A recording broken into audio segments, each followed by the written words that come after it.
Si les jeunes peuvent passer aussi un certain temps dans un jeu, c'est parce qu'ils y trouvent toute une série de choses qui leur font du bien et qui leur font plaisir. Pour certains jeunes, ça peut être le fait de retrouver un groupe, ce qu'on appelle un groupe d'appartenance. Oui, on est à l'école, on n'a peut-être plus tellement d'amis en ce moment, on a du mal à s'intégrer, mais là dans le jeu on va retrouver un groupe qui nous attend, un groupe avec lequel on peut jouer et un groupe qui compte sur nous. Donc c'est le fait qu'on va pouvoir à nouveau retrouver un groupe de pairs dans lequel on se sent bien.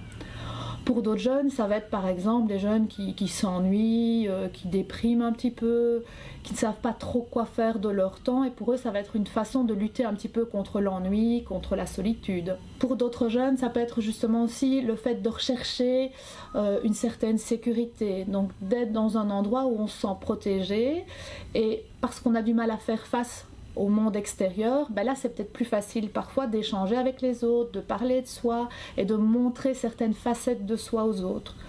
Pour d'autres, ça va être aussi par exemple une façon aussi de se valoriser. On est super bon dans le jeu, on est hyper fort sollicité par les autres, et quand on se retrouve dans le jeu, on est vraiment... On a une image très très positive de soi, et les autres nous rendent cette image très très positive qu'on peut avoir. Ce qui est par exemple qui peut être parfois beaucoup plus compliqué par rapport au niveau scolaire. Si justement au niveau scolaire on a un petit peu du mal, ça fait du bien de jouer et là de se sentir valorisé, de se sentir apprécié par les autres et reconnu par les autres.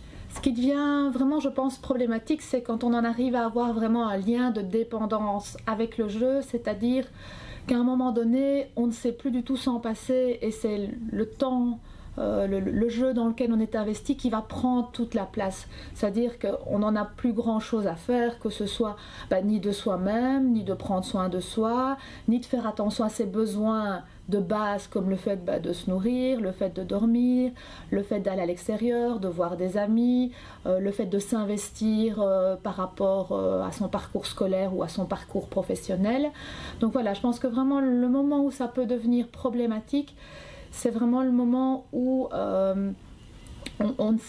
où le jeu, j'ai envie de dire, et le contact avec le net prend toute la place, et où même si on a envie de s'en passer, on n'arrive plus du tout à s'en passer. Ils prennent contact avec nous, c'est qu'il y a une grande souffrance à un moment donné, autant pour le jeune que pour la famille également, qui se plaint parce qu'il y a pas mal de difficultés, ça amène pas mal de difficultés, de conflits à la maison.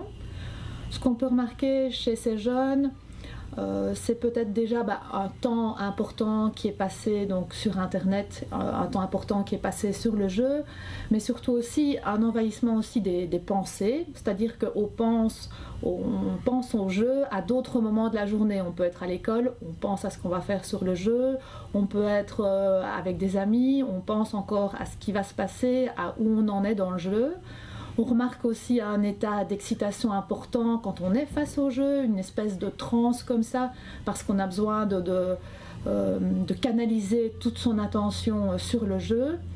J'ai encore un jeune qui me disait justement dernièrement que c'est une des seules choses qui lui permet de canaliser vraiment tout au niveau attentionnel. Donc qu'il fasse un sport, qu'il soit à l'école, là il a du mal à rester concentré, mais quand il joue, c'est un des seuls moments où vraiment tout son corps, son esprit, tout participe. Qu'est-ce qu'il y a d'autre comme difficulté? On passe, ce que je disais tout à l'heure, de plus en plus de temps sur le net, mais on ne se rend pas compte non plus de tout le temps qu'on y passe. On ment sur le temps qu'on passe sur internet, sur le temps où on reste à jouer.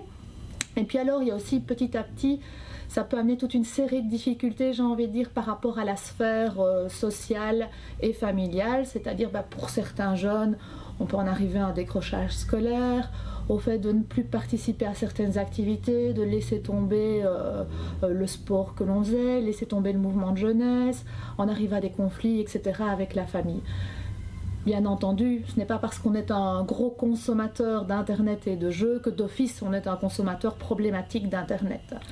Un élément qui me paraît peut-être intéressant de partager, c'est le fait que les jeunes qui viennent chez nous, la problématique d'addiction par rapport à internet, chez nous, on la voit d'une certaine façon un petit peu comme la pointe émergée de l'iceberg, c'est-à-dire tous ces signes autour de cet usage abusif d'internet. Ça, c'est tout ce que l'entourage peut voir, c'est ce que l'école peut voir, etc.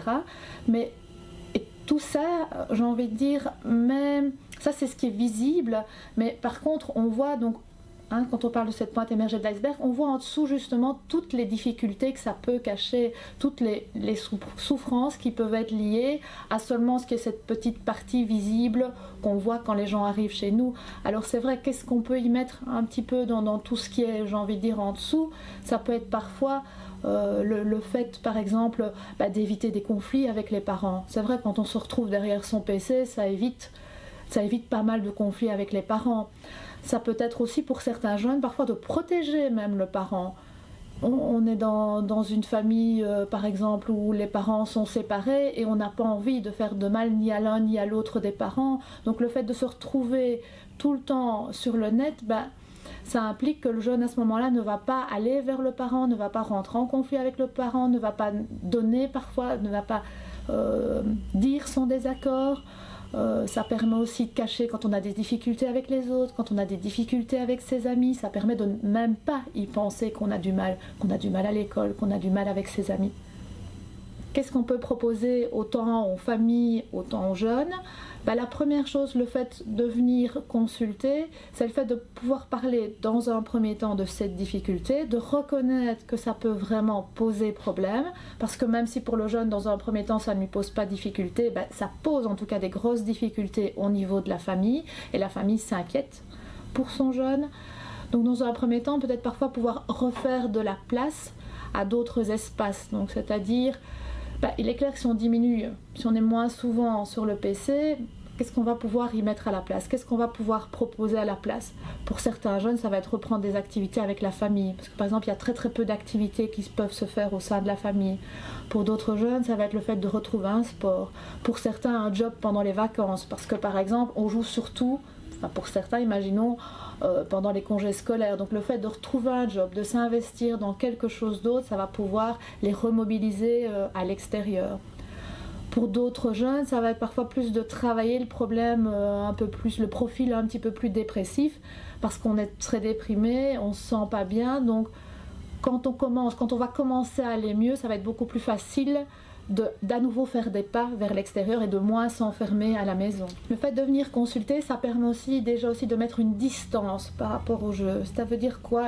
On s'enferme, on est tout le temps là-dedans, on joue, mais le fait de parler de ce qui se fait devant l'ordinateur, c'est-à-dire le fait d'introduire un tiers qui parle de ce qu'on y fait, de ce qui nous plaît, des amis qu'on y a rencontrés, etc. Ça permet de mettre déjà une distance par rapport à l'ordinateur et de faire déjà, j'ai envie de dire, un pas, en tout cas à côté. Le fait aussi de pouvoir garder aussi une image positive du jeu. Pour certains jeunes, ils pourront avec le temps continuer de toute façon à jouer. On n'est pas non plus dans cette optique où d'office on est dans une idée d'abstinence par rapport au jeu. Non, l'idée est vraiment d'essayer de trouver ce qui convient le mieux à tout un chacun.